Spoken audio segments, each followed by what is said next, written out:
I'm Michael Carter.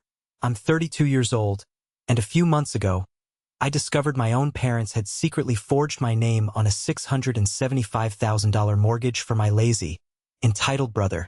Before I tell you exactly how I methodically dismantled their web of lies and wiped the smug smiles right off their faces in a lawyer's conference room, do me a favor and let me know where you're watching from in the comments below. It's always good to know who's out there listening. It all began on a Wednesday afternoon, just a regular, run-of-the-mill Wednesday. I was at my desk at the marketing firm deep in the zone. The office was quiet except for the low hum of computers and the distant city traffic. I was finalizing a major proposal for a new client, a project I'd poured my heart and soul into for weeks. The coffee was still warm, my to-do list was satisfyingly short, and for the first time in a long while, I felt a sense of calm accomplishment. It's funny, isn't it? How life's biggest earthquakes never send a warning tremor. They just erupt from beneath your feet when you least expect it.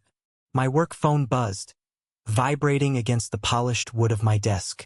The screen lit up with a familiar name. Jason, my younger brother. A deep, weary sigh escaped my lungs, a breath that felt like it carried the weight of years of frustration. I knew with absolute certainty what this call was about. I let it ring twice more before finally answering, bracing myself. Mikey, my man, my savior. You there? His voice was a slick, syrupy sweet sound, laced with a desperate cheerfulness that always set my teeth on edge. It was his "I'm about to ask you for a favor" that's actually a demand voice. I'm here, Jason. I'm in the middle of something. What's up? I kept my own voice intentionally flat, cool, and professional. It was a defense mechanism I'd honed over the years, a verbal wall to protect myself from his endless tide of needs. So, funny story, he began, and I could feel a familiar headache starting to throb behind my eyes. You're not gonna believe the luck I have. The car. It started making this awful grinding noise on the way to my new job this morning. The mechanic says it's the transmission, says it's shot. It's gonna be like $500 to fix. And with this new gig, the first paycheck is still a few weeks out and money's just, it's tight. I squeezed my eyes shut, pinching the bridge of my nose. His third new gig this year. The transmission had gone out at least 3 other times in the last 2 years. It was never the transmission. It was late rent. It was a bad bet on a football game. It was a new designer handbag his materialistic girlfriend, Rachel, had to have. But what was I supposed to do? He was my brother, and the voices of my parents were a permanent echo in my head. Family helps family, Michael. That's your duty as the older brother. That's what a good, successful son does. Fine, Jason, I said, cutting him off before he could launch into the full, Oscar-worthy performance of his financial plight. I didn't have the time or the emotional bandwidth for it. I'll send it. Just, for God's sake, try to be careful. Okay? You're the best, Mikey. A real lifesaver. I owe you big time. He hung up before I could utter another word. The click of the disconnect loud in my ear. I leaned back heavily in my chair. The productive energy of the morning completely evaporated. I opened my banking app, my fingers moving on autopilot. I transferred the $500, watching the confirmation message flash on the screen. It didn't feel like helping. It felt like paying tribute, a tax levied on my responsibility, a fee for my stability. Just as I was about to force myself back to the proposal, my phone rang again. A different number this time. Unknown caller. I almost ignored it, swiping it to voicemail, but some gut instinct, some flicker of premonition, made me answer. Am I speaking with Michael Carter? A man's voice asked. It was crisp, formal, and carried an official weight that immediately put me on edge. This is he, I said. Mr. Carter, my name is Charles Wilson. I'm an account manager calling from Liberty National Bank. I'm calling today regarding your mortgage account. I frowned, confused. My mortgage? I'm sorry, you must have the wrong number. I'm a renter. There was a brief, loaded pause on the other end of the line. Sir, according to our records, you are the primary co-signer on a mortgage loan for the amount of $675,000. That account is currently 6 months delinquent. The words seemed to warp in the air, refusing to make sense.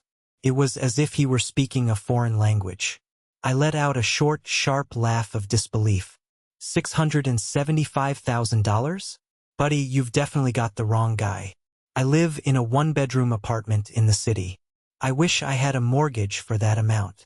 Sir, Mr. Wilson's voice remained unervingly patient, but a hard edge crept in. The property address is 114 Willow Creek Lane. The loan was originated 3 years ago. We have on file your full legal name, your date of birth, and your social security number. The blood drained from my face. My breath hitched in my throat. Willow Creek Lane. That was Jason's address. The floor seemed to dissolve beneath my office chair. The meticulously crafted proposal on my screen blurred into a meaningless jumble of text. The world narrowed to a single, roaring point in my ears. The $500 I'd sent him not 10 minutes earlier felt like the cruelest, most pathetic punchline to a joke I was only just beginning to understand. This wasn't a clerical error. This wasn't a mix-up. I knew, with a certainty so cold and so absolute it felt like it was freezing me from the inside out, this was a calculated act of betrayal. And the call was coming from inside my own house. After the call ended, I didn't move. Couldn't. I just sat there at my desk, my hand still clutching my phone, staring at the number I'd mindlessly scribbled on a yellow legal pad. $675,000. It wasn't just a number. It was a monster. A grotesque figure with 6 zeros that had just crawled out of the shadows and wrapped its claws around my life. The initial shock began to subside, replaced by a dizzying wave of panic and confusion. How was this possible? For 3 years? The questions ricocheted around my skull with no answers. My first instinct was to call my parents, to scream down the phone at them, to demand an explanation. But I stopped myself. A deeper, colder instinct took over.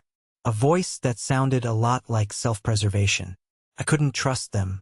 More than that, I couldn't trust myself not to completely lose control, to say things that couldn't be unsaid, to walk into a fight I was completely unprepared for. So I called the one person I knew would be a port in this hurricane. Sarah. She's a senior designer at my firm, sharp, no-nonsense, and fiercely loyal. We'd become close friends over the years, the kind of friends who could talk about anything. Sarah, I said, my voice barely a whisper. I had to clear my throat and start again. Sarah, I need to ask you something insane. I stumbled through the story of the phone call, the amount, the address. I could hear the clatter of her keyboard stop abruptly on the other end of the line. The silence stretched for a few seconds. Michael, say that again, she said, her voice low and serious. I repeated it. Okay, she said, and her tone instantly shifted from that of a friendly colleague to a 4-star general taking command of a battlefield. Listen to me, and listen carefully. Do not, under any circumstances, call your family. Not your mom, not your dad, not Jason. You are in shock, and they will use that against you. They will gaslight you, they will confuse you, and they will turn it around on you. Right now, you are a man in a dark room. You don't start swinging until you know where the furniture is. You need information, not a confrontation. Her words were like a lifeline, pulling me out of the whirlpool of panic. She was right. I needed a plan. What do? I asked, my voice still shaky but a little stronger. You call the bank back, she said, her voice firm. You demand, you don't ask, for copies of every single document associated with that loan that bears your name. The application, the promissory note, the closing statements, everything. Tell them you believe you are a victim of identity theft and that you are opening a fraud investigation. If they give you any pushback, you tell them your lawyer will be in touch. You don't have a lawyer yet, but they don't know that. You need the paper trail, Michael. You need to see what they did with your own eyes. Her advice was a beacon. It gave me a mission. It gave me something to do other than sit in my silent apartment and feel the world crumble. The next morning, my hands were sweating as I dialed Liberty National Bank again. This time, I asked for the branch manager who supposedly oversaw the loan, a woman named Diane Peterson. From the moment she came on the line, her voice was coated in a thick layer of frosty suspicion and bureaucratic indifference. It was clear she'd already been briefed and had made up her mind about me. "Mr. Carter," she began, her tone suggesting I was a delinquent teenager trying to get out of a credit card bill. "We've already had a conversation with you. The loan is valid. Your name is on it. If you have a financial disagreement with your co-signer, that is a personal family matter that you need to resolve. The bank, however, expects to be paid." I took a slow, deep breath, channeling Sarah's energy. "Ms. Peterson," I began, my voice colder and harder than I knew I was capable of. "Let me be perfectly clear. I am not having a disagreement. I am formally stating, for the record, that I have never seen, signed, or authorized this loan. I am a victim of a felony crime, and your bank appears to have been negligent in its due diligence. I am, therefore, formally requesting a complete digital copy of the entire loan file. If I do not have that file in my email inbox by 5 p.m. today, my next call will be to a lawyer, and their first subpoena will be for your entire branch's records and will be accompanied by a formal complaint to the Federal Banking Commission. Am I understood?" The silence on her end was a small, sweet victory. I could almost hear the gears turning in her head as she mentally calculated the potential cost of ignoring me. Her tone, when she finally spoke, was entirely different. "My apologies, Mr. Carter," she said, the condescension replaced by a syrupy, fake concern. "Of course, we will cooperate fully. I will have the file scanned and sent to you immediately." That evening, the email landed in my inbox. The subject line was stark: "Loan Documents, Carter." Contained a single, massive PDF file. 32 pages. My heart hammered against my ribs as I double-clicked to open it. And there it was.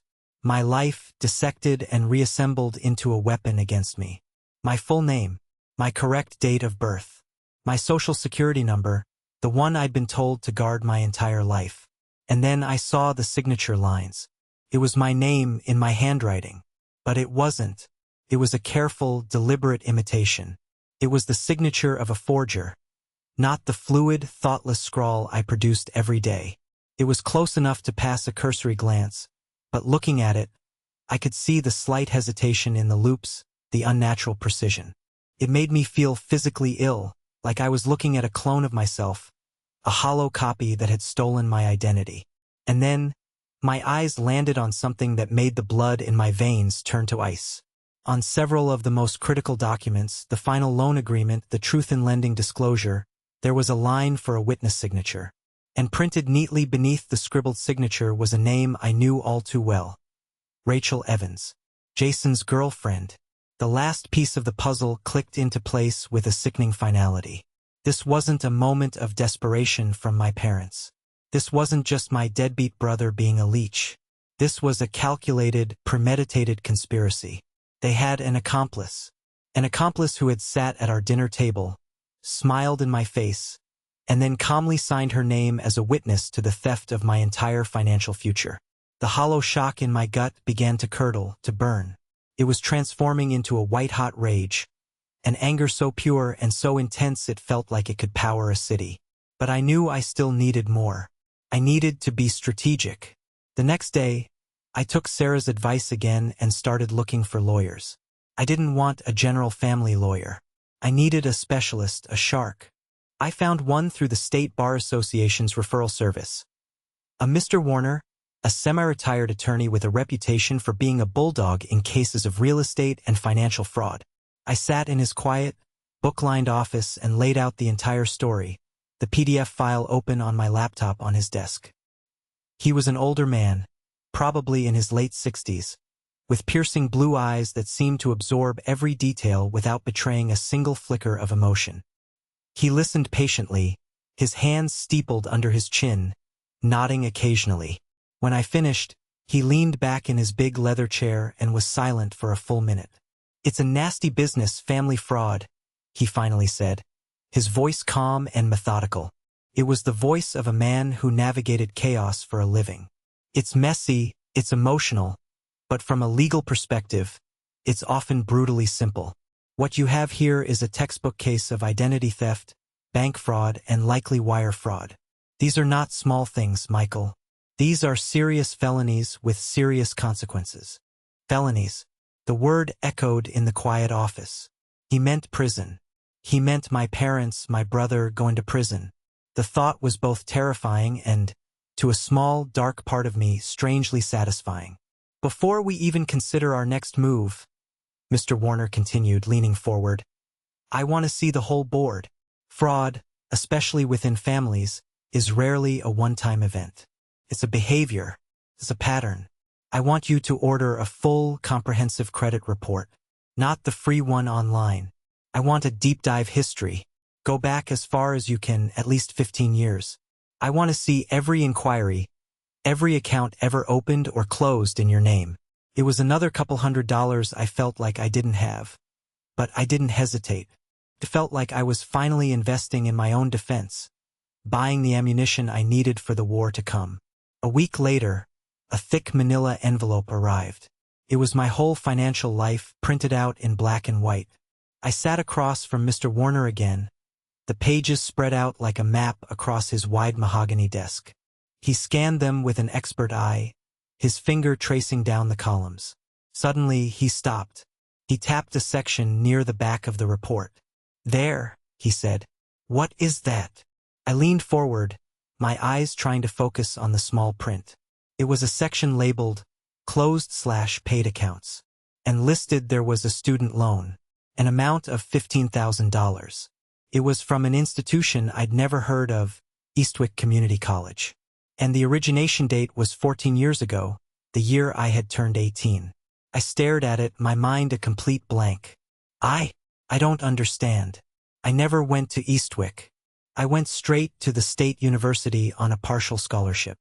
Mr. Warner looked up at me, his piercing gaze seeming to see right through me, into my past. Let me ask you a question, Michael. In your early 20s, did you ever have trouble getting a car loan? Or found yourself rejected for a simple store credit card? Did you ever wonder why your car insurance rates were so high, even with a clean driving record? The questions hit me like a series of physical blows. The hot shame of being rejected for a Best Buy credit card when I was 21. The clerk looking at me with pity. The outrageously high interest rate on my first clunker of a car. The confusing letters from creditors I assumed were mistakes. I had always just chalked it up to being young and irresponsible, to mistakes I couldn't quite remember making during my college years. My parents had certainly reinforced that narrative, always telling me I was careless with money. Yes, I whispered, the word barely audible. The full, horrifying truth was dawning on me like a slow, dark, sickening sunrise.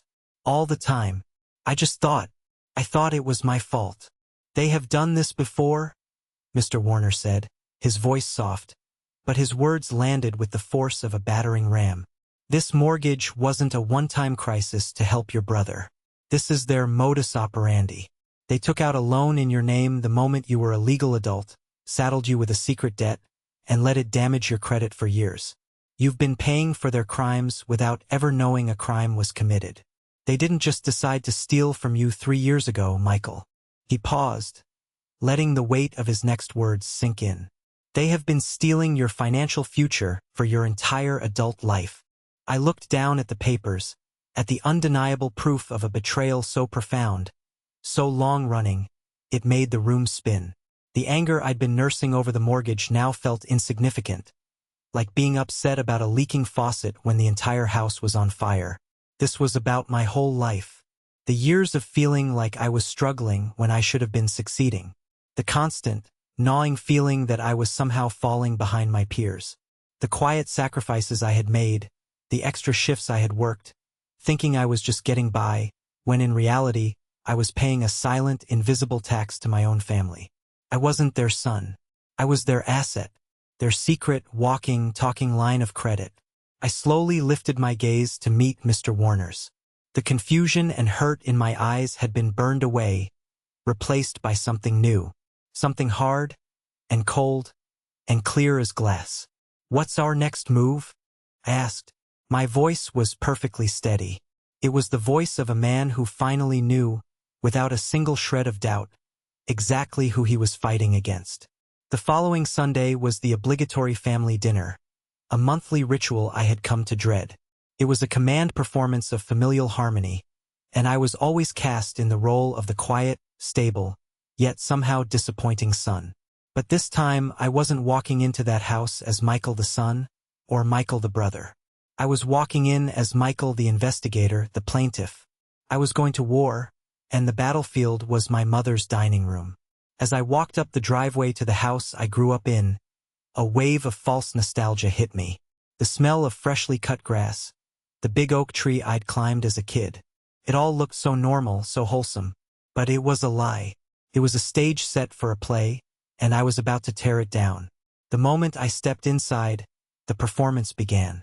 The house smelled of my mother's signature roast chicken and potpourri, a scent designed to suffocate you with coziness. "Michael, you're here.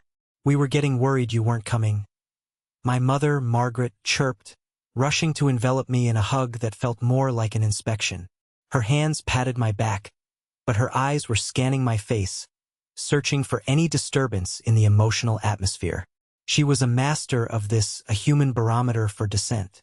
My father, Robert, grunted a greeting from his worn leather armchair, his fortress of solitude. His eyes remained fixed on the golf tournament on the television. "Son," he said, a single syllable that was meant to cover all paternal duties. And then there was the reason for all of this. My brother, Jason, was sprawled on the sofa like a visiting prince, idly scrolling through his phone. His girlfriend, Rachel, the star witness to my financial execution, was nestled beside him, looking impossibly smug. "Hey, Mikey," Jason said, his eyes not leaving his screen. "About time. I'm starving." I just gave a tight nod, the muscles in my jaw clenching. I could feel the anger, a low, controlled burn in my chest. I pushed it down. Not yet. The timing had to be perfect. Dinner was a torturous, real-time reenactment of my entire life. My father pontificated about his new golf clubs. My mother orbited Jason, a frantic satellite of adoration. She praised his new haircut. She asked him leading questions about his new gig, framing his vague, non-committal answers as signs of burgeoning genius. "Oh, that's just wonderful, sweetie. Your father and I are so proud of how hard you're working." Jason, the golden child, lapped it all up with a spoon, while Rachel would pipe in with a syrupy, "Oh, that's so amazing, baby. You're going to be a CEO in no time." They made a token effort to include me, of course. It was part of the script. "Michael, I heard from your aunt that your firm landed the big Peterson account," my mother said, turning to me as if suddenly remembering I existed. "That's nice, dear. That was 3 months ago, Mom," I replied, my voice flat. "Oh, you know how busy we've been," she said with a breezy, dismissive wave of her hand, her attention already pivoting back to her favored son. "Now, Jason, tell your father that hilarious story about your boss from yesterday." I mechanically cut my roast chicken, the food tasteless in my mouth. A cold, hard knot was forming in the pit of my stomach. I wasn't just the reliable one. I was the invisible one. My achievements were a footnote. Jason's imagined successes were the main story. It was all so clear to me now. My purpose in this family was to be the stable, boring foundation upon which the glorious statue of Jason could be built. I waited. I let them finish their meal. I let my father tell one last boring story about the country club. I let my mother offer everyone dessert, her voice beaming with domestic pride. Then, just as she was about to get up, I cleared my throat. It wasn't a loud sound, just a small, dry rasp. But in the cozy bubble of their self-satisfaction, it landed like a gunshot. Every head turned towards me. It was a rare occurrence for me to deliberately seize the spotlight. Slowly, deliberately, I reached into the inside pocket of my jacket. I pulled out a neatly folded set of papers. It was a copy of the 32-page loan document. I didn't throw them on the table. I didn't make a scene. I simply placed them in the center of the table, right next to the floral centerpiece with a soft, definitive thud. "I have a question," I said. My voice was quiet, almost conversational, but it sliced through the room's warm atmosphere like a shard of ice. "I was hoping someone here could explain these to me." My father peered at the papers, annoyed by the interruption. What in the world is that, Michael? Some work you brought home. That, I said, my gaze sweeping over each of them, landing on my father, then my mother, then Jason, and finally Rachel. That is a mortgage application and loan agreement for $675,000 for the house on Willow Creek Lane, and it has my signature forged on every single page. The air in the room didn't just go still. It evaporated. It was suddenly hard to breathe. Jason's face, usually flushed with entitled confidence, turned a pasty, sickly white. Rachel froze, her hand hovering over her wine glass. Her painted smile stuck to her face like a mask. My mother was the first to find her voice, trying to patch the gaping hole in reality with a laugh. It was a high-pitched, brittle sound, like glass shattering. Oh, Michael, don't be so dramatic. It's just some paperwork to help your brother out. It's a formality. A formality? I repeated, my voice still dangerously quiet. It's a federal crime, Mom. Forgery, identity theft, bank fraud. Those aren't formalities. My father slowly took off his reading glasses and placed them on the table with a sharp, deliberate click. He glared at me, his expression not of shame or guilt, but of profound and stern disappointment, as if I were the one who had shattered the peace. We did what we had to do, he said, his voice a low, rumbling threat. We didn't want to burden you with the details. Jason needed a proper start in life. A nice home for him and Rachel. Your credit is excellent. It was the only practical way to get it done. A surge of hot, acidic rage burned in my chest, but I kept my voice steady. The only practical way? Was there no other option besides committing multiple felonies in my name? Now you listen to me, young man. My father's voice rose, his face turning red. You will not take that tone in this house. We are your parents. The money and the credit you have are a result of the upbringing we gave you. Your success is this family's success. It is meant to lift all of us up, not just for you to hoard for yourself. Stop being so damn selfish. Selfish. There it was. The word they had used as a whip to keep me in line my entire life. Any act of self-preservation, any boundary I tried to set was always selfish. My mother, sensing my father's anger was not working, switched tactics. Her eyes instantly welled up with tears, her lower lip trembling. The victim performance had begun. Michael, how can you be so cruel? We did it for your brother. Out of love. We knew you, of all people, would understand. You've always been so strong, so capable. We knew you could handle it. It's just a signature on a piece of paper. It's not like we were asking you to write a check. The bank is asking me to write the check. I countered, my voice like ice. The loan is 6 months past due. They're threatening foreclosure. That information landed like a bomb. I saw a flicker of genuine panic in my father's eyes. He hadn't known. Jason was supposed to be handling it. Jason, finally breaking his terrified silence, exploded. His voice was a high-pitched, defensive whine. It's not my fault. The payments are insane. The interest rates are criminal. It's not fair. You're sitting on all this money and perfect credit, and you never offer to help. I offered to help you with $500 3 days ago. I shot back, my composure finally snapping. That was for my car. That's different, he yelled, the logic of a spoiled child.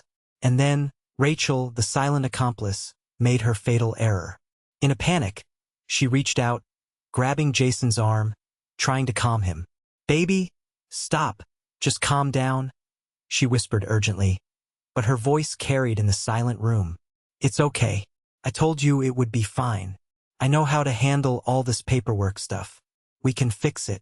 Jason, hysterical and looking for someone, anyone to blame, rounded on her. You said it would be okay. You said it was foolproof. Rachel said it wouldn't be a problem, he screeched, pointing a trembling finger at her. She knows how this all works. It's her goddamn job. Dead. Silence. My eyes snapped to Rachel. Her face crumpled. In his panic, Jason had just thrown her under the bus, reversed over her and set the bus on fire. He hadn't just confirmed she knew. He'd confirmed she was the architect. I pushed my chair back slowly and stood up. The roast chicken, the mashed potatoes, the entire illusion of a happy family dinner lay in ruins. They all stared at me, a pathetic tableau of fear, anger, and stupidity. They weren't my family. They were a conspiracy of fools. "I see," I said softly. I reached across the table, picked up the loan documents, folded them with meticulous care, and slid them back into my jacket pocket. "I believe I have all the answers I need now." I turned and walked out of the dining room. I didn't say goodbye. I didn't slam the door. I just walked out into the cool night air, leaving them to sit in the wreckage they had created. As I walked to my car, the feeling of loneliness was overwhelming. But underneath it, for the first time, I felt a flicker of something else. Something clean and sharp and powerful. I felt free. The war had just begun, and they had unwittingly handed me my entire battle plan. The drive home from my parents' house was surreal. The familiar streets of my childhood looked alien, like a foreign country. My mind was a whirlwind of the evening's events. My father's booming indignation, my mother's crocodile tears, Jason's pathetic whining, and Rachel's catastrophic admission. But beneath the chaos, a cold, clear purpose was beginning to form. The fog of familial obligation that had clouded my judgment for 32 years was finally burning away. I didn't go to bed.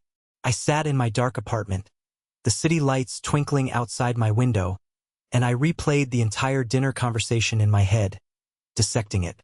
Their justifications, their denials, their blame-shifting. It was all so predictable, so pathetic. They weren't master criminals.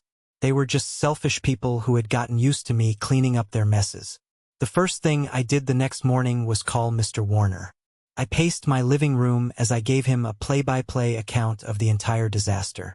"They admitted it," I said, my voice tight with a mixture of vindication and disgust. "All of them."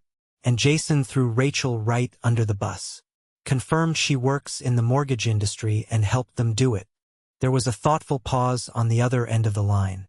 "Excellent," Mr. Warner finally said, his voice calm and completely unsurprised.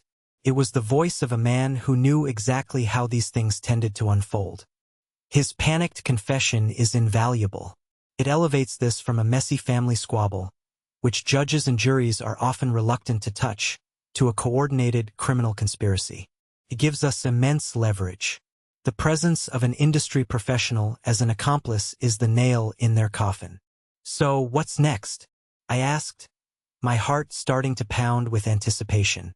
"Do we go to the police now? The DA?" "Not yet," he cautioned, and I could almost picture him leaning back in his chair. "Patience, Michael. A full frontal legal assault right now would be noisy and, to some extent, unpredictable.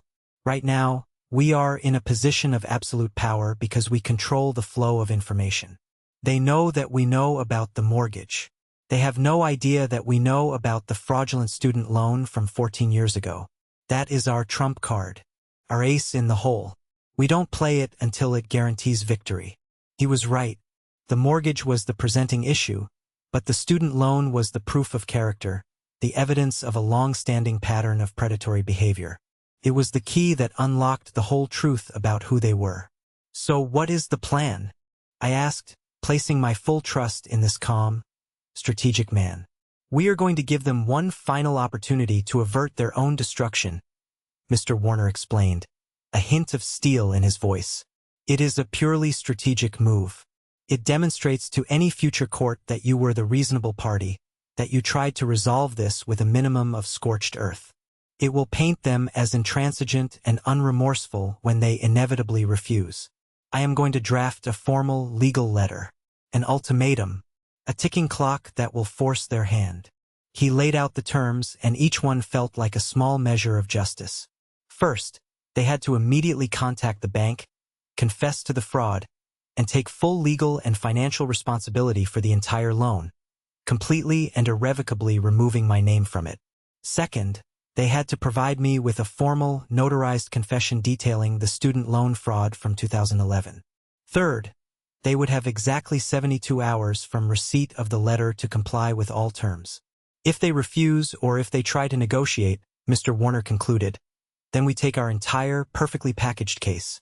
The forged mortgage documents, the confession from the family dinner, the implicated industry professional girlfriend, and the prior student loan fraud, and we gift wrap it for the district attorney's office. I will make it abundantly clear to them, through their own counsel if they're smart enough to get any, that this is their one and only off-ramp before their lives are permanently and catastrophically altered.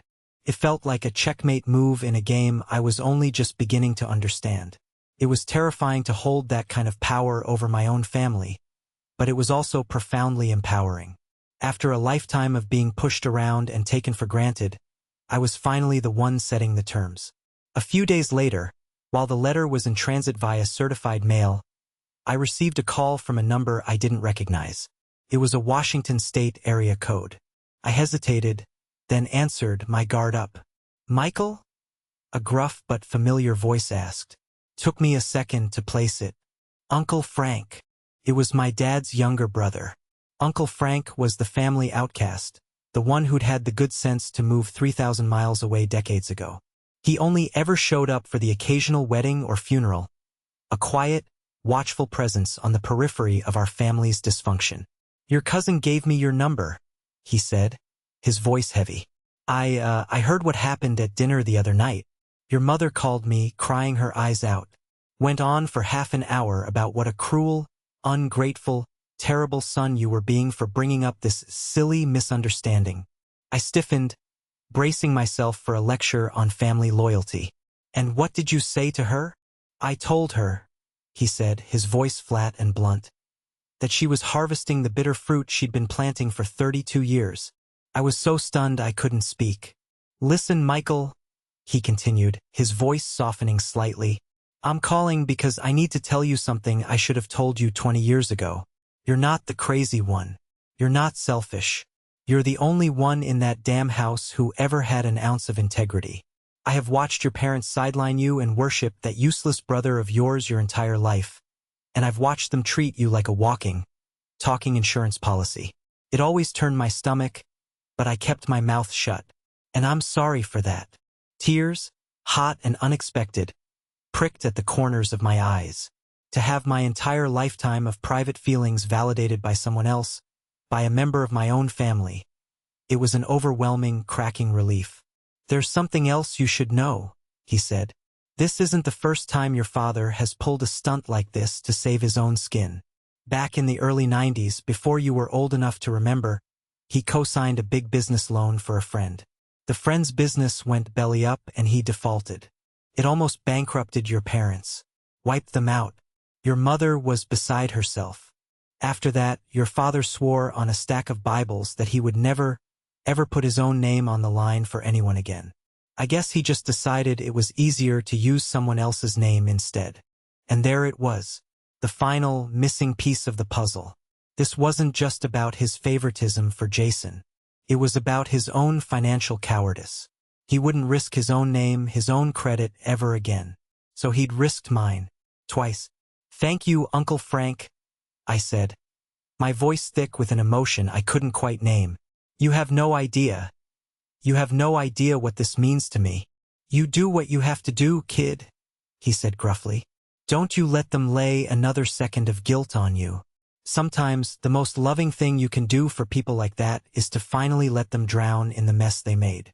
We hung up, and I felt a tectonic shift inside my soul.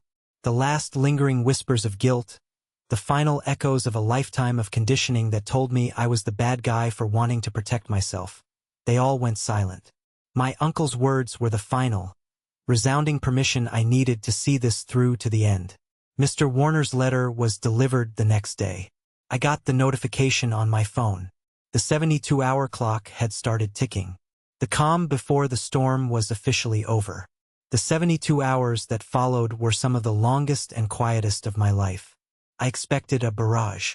Hysterical phone calls from my mother, angry, misspelled texts from Jason, maybe even a blustering email from my father. But there was nothing, just a profound, deafening silence. It was their answer, a silent, arrogant middle finger. They were calling my bluff. They were clinging to the lifelong belief that, when it came down to it, Their good, reliable son Michael would never actually pull the trigger. They had fundamentally misunderstood the man I had become in the span of a few short weeks. On the morning of the fourth day, Mr. Warner didn't call the district attorney's office. He picked up his own office phone and made a call. "Good morning, Mr. Carter." I imagined his voice, impeccably calm and professional, on my father's line. "This is a professional courtesy. My client, Michael, has instructed me to proceed with filing a criminal complaint. However, he has agreed to one final in-person meeting. He feels you are not grasping the severity of your legal jeopardy. The meeting will take place in my conference room tomorrow morning at 10 a.m. sharp. I would strongly advise you, your wife, your son, and Ms. Evans to be present. This will be your last opportunity to discuss the matter outside of a courtroom." It was a masterstroke of psychological warfare. He wasn't asking them. He was summoning them. He was yanking them from their home, their seat of power, and forcing them onto his turf. My turf. The next morning, I was sitting in Mr. Warner's main conference room when they arrived. The room itself was a weapon. It was large and imposing, dominated by a long, gleaming mahogany table that felt a mile long. Floor-to-ceiling windows offered a panoramic, intimidating view of the city skyline. I felt strangely calm. My nervous energy burned away and replaced by a cold, sharp sense of purpose. I was here to close a deal. The deal was the end of my old life. They shuffled in together, a pathetic united front of simmering resentment and fear. My father's face was red, his jaw clenched in a mask of impotent rage. My mother looked like she hadn't slept in days, her eyes puffy and red, clutching a tissue in her hand like a shield. Jason fidgeted nervously, unable to meet my eyes, looking like a trapped animal. And Rachel clung to his arm, her makeup a perfect, hard shell, but her eyes darting around the room as if looking for an escape route. They sat on the opposite side of the vast table. The distance felt immense. It wasn't a family meeting. It was a deposition. Mr. Warner let the silence stretch for an uncomfortably long time before he began, his voice filling the quiet room. "Thank you all for coming. We are here today to discuss two distinct, yet related, matters of serious, prosecutable criminal fraud." My father snorted, a sound of pure contempt. "I don't know what this is all about. This is a family matter. We don't need lawyers to sort this out. This is ridiculous." "With all due respect, Mr. Carter," Mr. Warner replied, his tone icy and polite. "When a forged signature appears on a fraudulent mortgage application for over $500,000, you are well past the point of a family chat. You are in the territory of bank fraud, wire fraud, and aggravated identity theft. These are federal offenses that carry penalties of significant fines and, more importantly, years in federal prison." The word prison, spoken so matter-of-factly in this sterile, corporate environment, finally seemed to land. My mother let out a small, strangled gasp. Jason flinched as if he'd been struck. "Let us begin with the most recent matter," Mr. Warner continued, sliding a pristine copy of the mortgage application across the polished table. It stopped directly in front of my father. "Mr. Carter, Mrs. Carter, you have verbally admitted to knowingly and intentionally placing your son Michael's name on this loan without his consent or knowledge. Jason, you have admitted to being the willing beneficiary of this fraudulent act. And Ms. Evans," he turned his sharp, clinical gaze to Rachel, "your partner has directly implicated you as the primary facilitator of this scheme, which, given your professional employment in the mortgage processing industry, suggests a level of criminal sophistication that the district attorney will find particularly interesting." Rachel visibly shrank in her chair, her face turning ashen under her foundation. My mother, recovering first, switched into her default mode. Victimhood. She turned her tear-filled eyes on me. "Michael, how could you do this? How could you bring lawyers and threats into our family? We are your family. We did this because we love your brother. We only wanted to help him.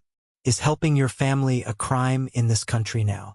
"It is when the help involves committing a felony," I said, my voice perfectly even. It was the first time I had spoken, and the sound of my own calm voice surprised me. "It was just a signature," my father boomed, his control finally snapping.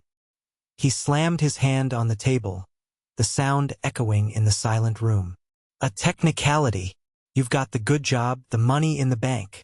It was your duty as a son to help your brother. Blood is thicker than water, Michael. Out of the corner of my eye, I saw Mr. Warner give me a slight, almost imperceptible nod. It was my cue.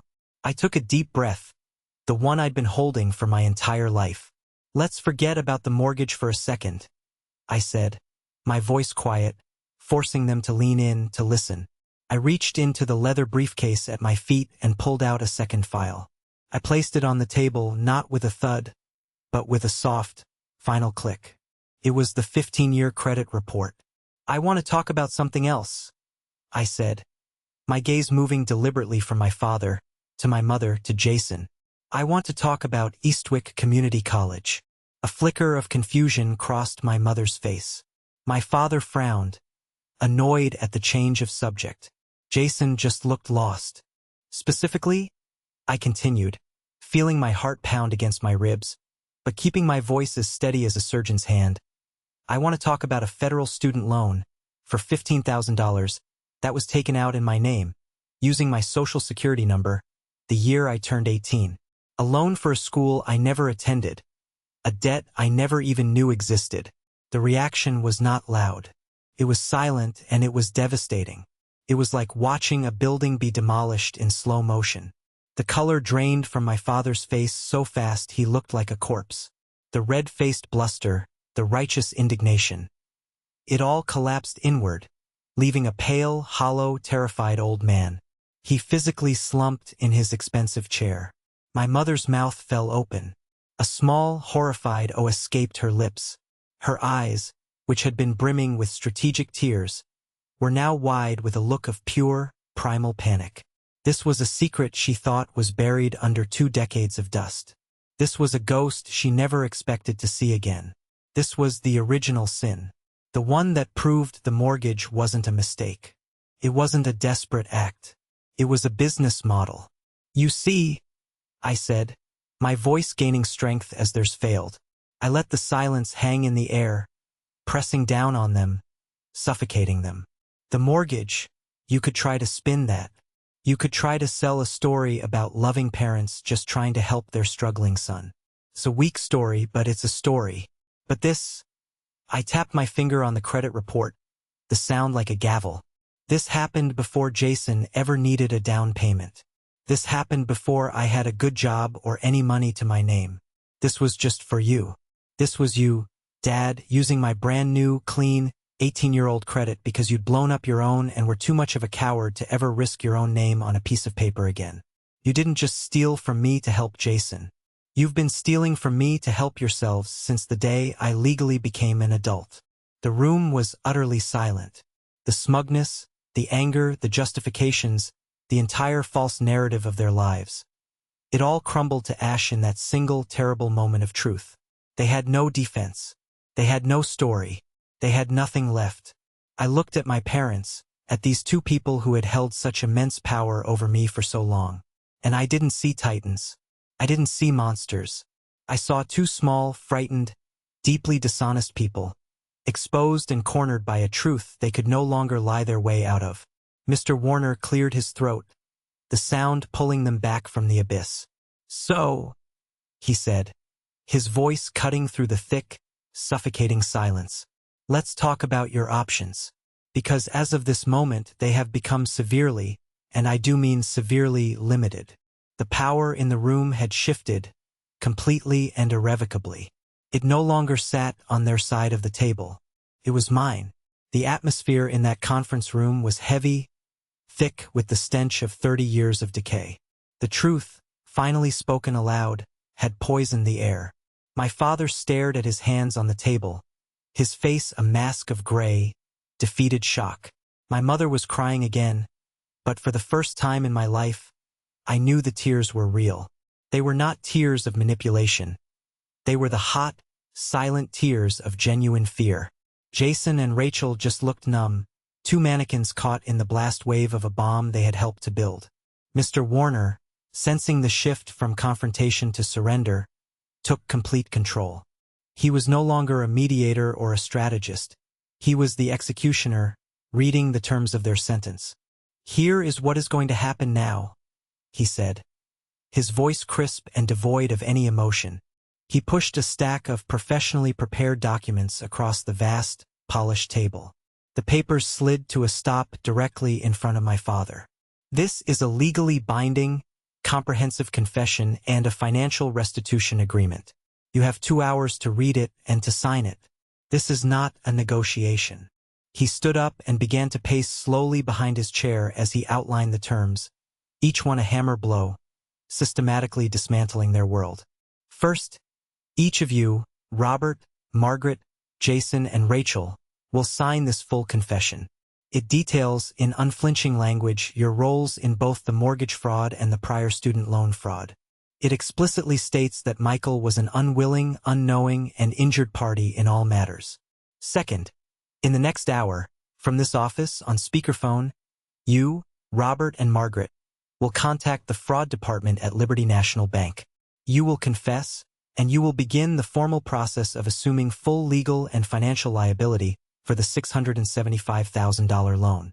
Michael's name is to be completely and permanently expunged from that debt.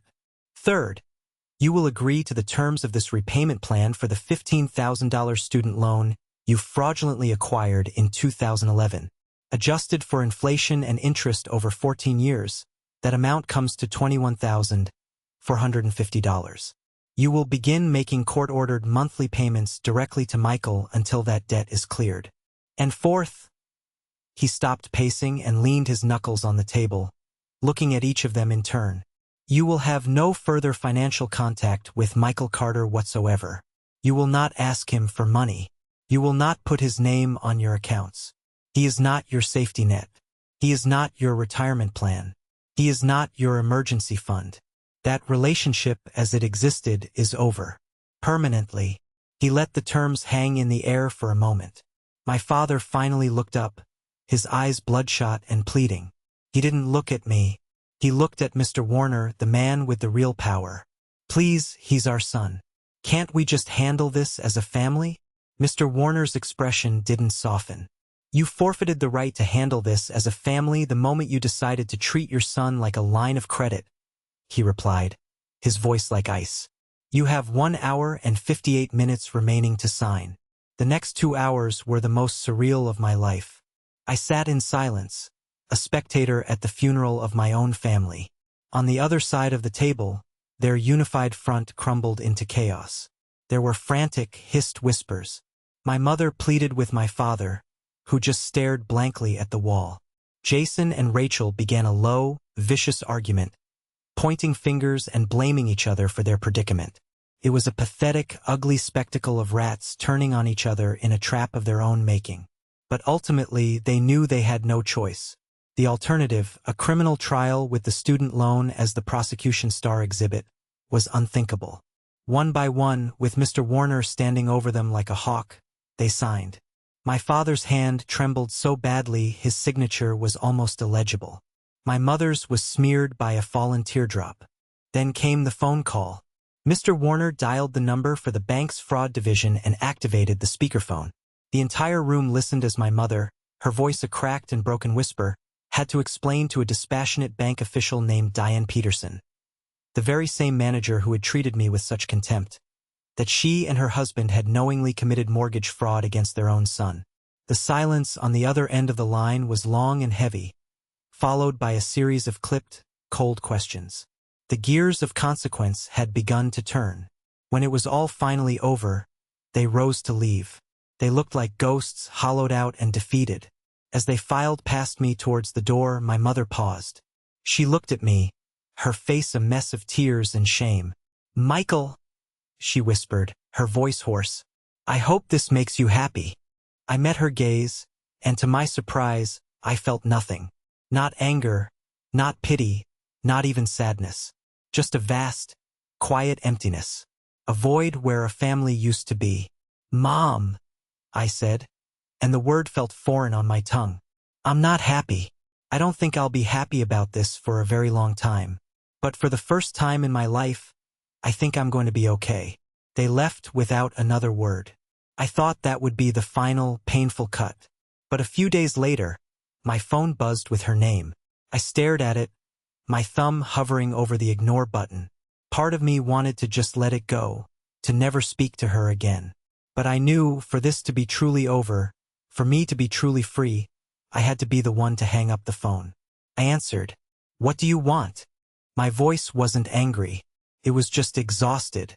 "I just don't understand how you could be so cruel, so heartless," she began, the familiar cadence of her guilt-tripping voice starting up again, a desperate, last-ditch effort. "We're going to lose everything. The bank is foreclosing on Jason's house. Your father, he's a broken man. He just sits in his chair and stares at the wall. We are your family, Michael. Don't you care what you've done to us?" I closed my eyes. I didn't picture the conference room. I pictured myself at 18, excited about starting college, my whole life ahead of me, completely unaware that the two people who were supposed to protect me had just sold a piece of my future for $15,000. "I do care," I said, and I was surprised to realize that I meant it. "I care that you taught me that love was a transaction. I care that you saw your own son as a resource to be exploited, not a person to be nurtured. I care that you would rather watch my financial life burn to the ground than force your favorite child to face a single solitary consequence for his own actions." I took a deep breath, the last one I would ever waste on this argument. "I'm giving you a gift, Mom. I'm giving all of you the gift of reality. It's time for you to learn how to live in it. It's time for you to learn to stand on your own 2 feet, without me there to serve as your crutch." "But we're family," she whimpered, the last pathetic word in her emotional arsenal. "No," I said, my voice soft, but with the absolute finality of a closing door. "We're not. Not in any way that matters. Goodbye, Margaret." I pressed the red icon on my screen. I didn't block her number. I didn't have to. The connection had already been severed, not by me, but by them years and years ago. The silence that filled my apartment in that moment was the most beautiful sound I had ever heard. It was the sound of my new life beginning. The year that followed the showdown in Mr. Warner's office was like learning to breathe again after being held underwater for a lifetime. The first few breaths were ragged and painful, full of shock and disorientation. But gradually, with each passing day, my lungs filled with clean, fresh air, and I began to feel the strength returning to my limbs. The legal dust settled with a grim efficiency. As Mr. Warner had orchestrated, my family's full confession spared them from the worst of the criminal penalties. There was no jail time, but there were consequences. Jason and Rachel were convicted of felony fraud. They were sentenced to 2 years of strict probation, ordered to attend intensive financial counseling, and assigned 500 hours of community service. I later heard they spent their weekends cleaning up trash along the highway. The beautiful house on Willow Creek Lane, the monument to their greed, was foreclosed on by the bank. And Rachel, in a move that surprised absolutely no one, vanished from Jason's life the moment the gravy train derailed. My parents were hit with a substantial fine for their part in the fraud and were placed on their own term of probation. The court-ordered repayment plan for the student loan they'd stolen from me began immediately. Every month, a small amount of money would appear in my bank account, a stark, clinical reminder of their betrayal, but also a monthly confirmation of my victory. Liberty National Bank, profoundly embarrassed by their lack of oversight and eager to avoid any further legal action from me, moved with lightning speed to expunge the fraudulent mortgage from my record. My credit score, that mysterious, troublesome number that had haunted my early adulthood, began a steady, triumphant climb. But the most significant changes weren't happening in courtrooms or at banks. They were happening inside me, and in the small, quiet world I began to build for myself. Freed from the constant, low-grade hum of my family's drama and their incessant financial needs, I felt a lightness I hadn't realized was possible. It was as if I'd been walking my whole life with a 100-pound backpack on, and had only just been allowed to take it off. My work at the marketing firm, which had always been a refuge, now became a source of genuine passion. I had more energy, more creativity, more focus.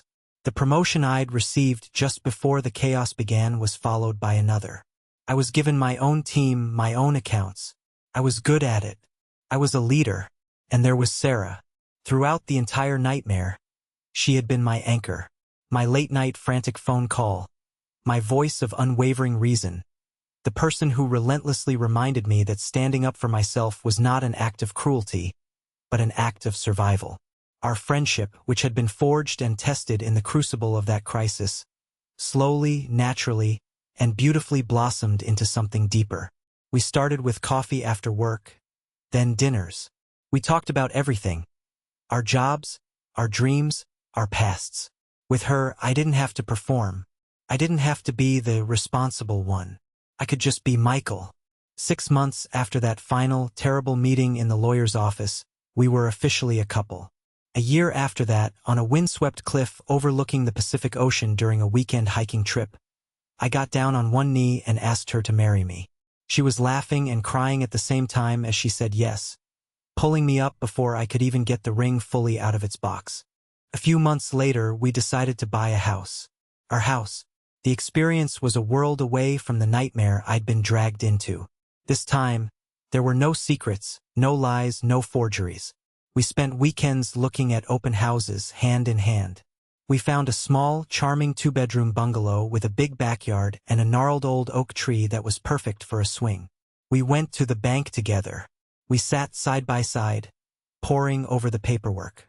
When the loan officer looked at my now excellent credit history and approved us for a fantastic rate, I had to excuse myself to the men's room for a moment because I felt tears welling up.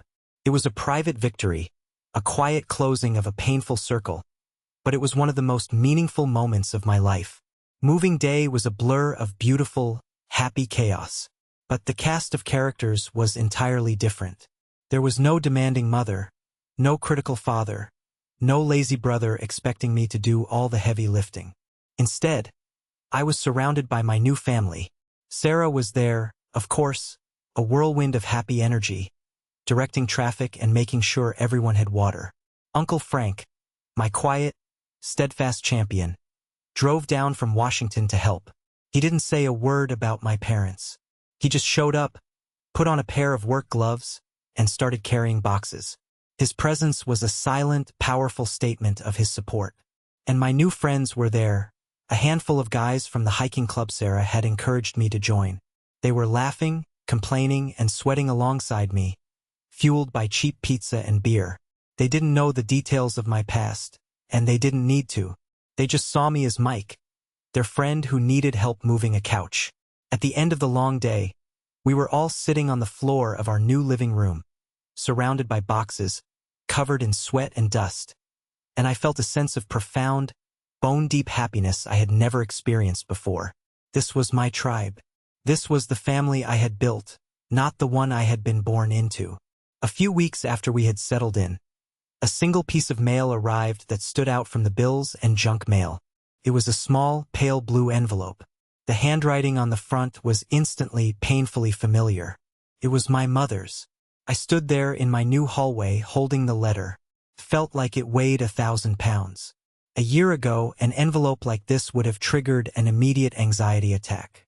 My stomach would have been in knots, my mind racing, wondering what new demand, what fresh guilt trip, what emotional manipulation was contained within.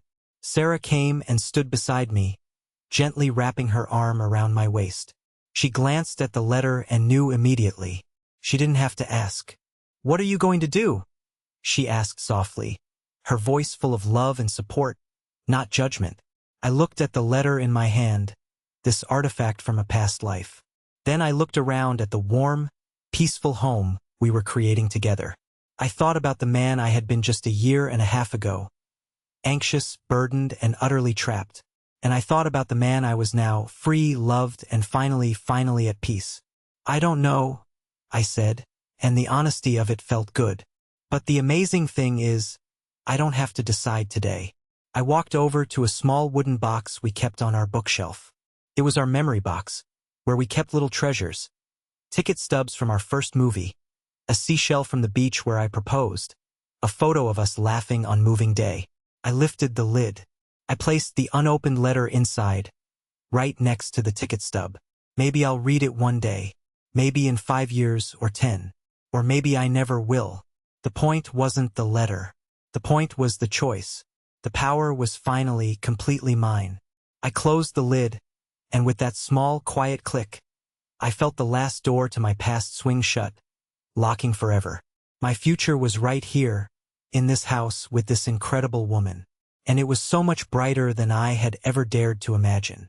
Life found a new rhythm, a beautiful, quiet, predictable rhythm.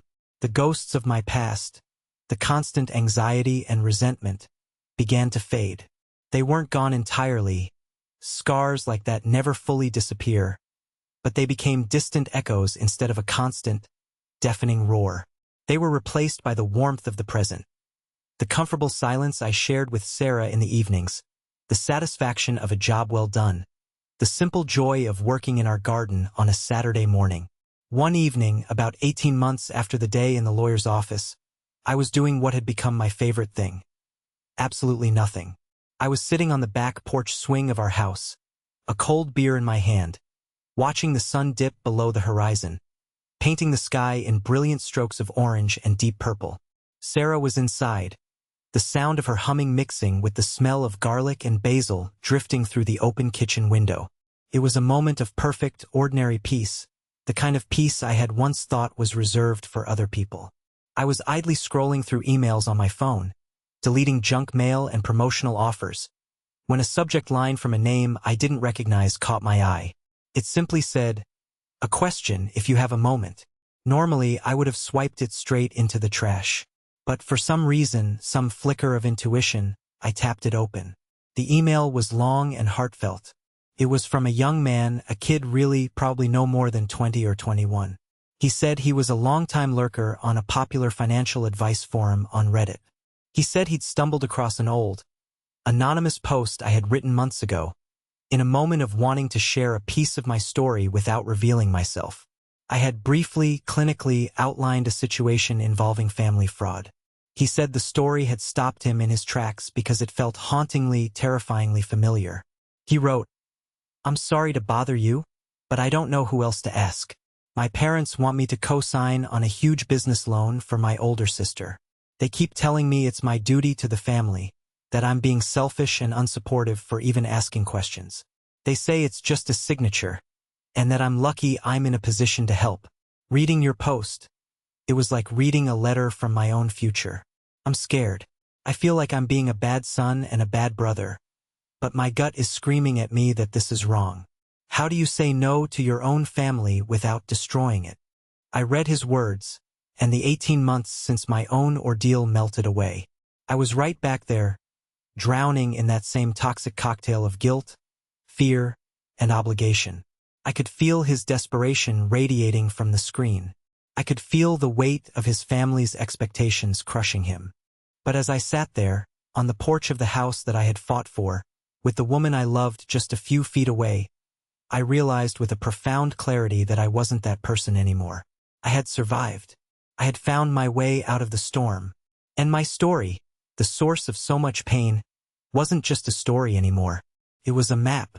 It was a set of instructions for survival. A slow, genuine smile spread across my face, the kind that reaches deep into your chest. I took a sip of my beer and began to type a reply. I didn't offer him legal advice or financial strategies. I didn't tell him what to do. I just offered him the one thing that I had so desperately needed all those years ago. The one thing that no one in my life, except for Sarah and Uncle Frank, had been willing to give me. I offered him validation. My reply began, "The first thing you need to understand is this. You are not alone, and your feelings are not wrong. This is not your fault. Questioning this does not make you selfish. It makes you smart. A family that truly loves you will build you up. They will never ask you to be the foundation for someone else's risky venture at your own expense. Your future is the only one you truly own. Don't ever let anyone make you feel guilty for protecting it." I hit send, a sense of rightness settling over me. I leaned my head back against the porch post, listening to the familiar sounds of my new life. The pain my family had inflicted had carved a deep scar in my soul, and that scar would always be a part of me. But I realized, in that quiet, beautiful moment, that I had managed to do something powerful. I had turned that scar into a lighthouse, a warning beacon for another ship, lost in the same fog, navigating the same treacherous storm. And that, I knew, was a victory they could never, ever take away from me. Thank you so much for listening to my story. I hope it resonated with you in some way, or at least made you feel a little less alone if you've faced anything similar. It's a strange and complicated thing. Family can be your greatest source of strength, or the wound that takes a lifetime to heal. I'm just grateful I finally learned the difference. Have you ever been in a situation where you had to choose between your family and your own well-being? I would be honored to read your story and your thoughts in the comments below. And if my journey meant something to you, please consider hitting that like button and subscribing to the channel. It helps more than you know, and ensures these stories can reach the people who need to hear them most.